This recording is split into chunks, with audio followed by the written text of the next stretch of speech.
গান নয়, যেন এক সমুদ্র নস্টালজিয়া।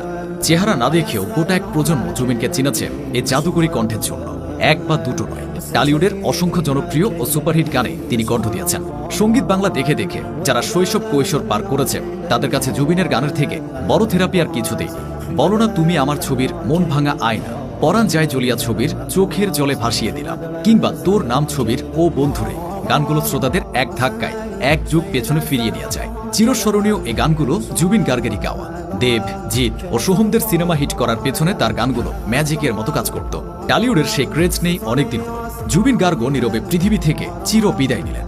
রবীন্দ্রনাথের ভাষায় বলতে গেলে আমাদের গেছে যে দিন একেবারে কি গেছে, কিছুই কি নেই বাকি। টালিপাড়ায় বাংলা গানে কণ্ঠ দিয়ে দুই বাংলার জনপ্রিয় হলেও জুবিনের জনপ্রিয়তা ছিল গোটা ভারতে। তিনি কর্মজীবনে অসমীয়া, বাংলা, হিন্দি সহ মোট 40টি ভাষায় গান গেয়েছেন। বিশেষ করে হিন্দি গানে কণ্ঠ দিয়েও তিনি অনন্য উচ্চতায় পৌঁছেছিলেন।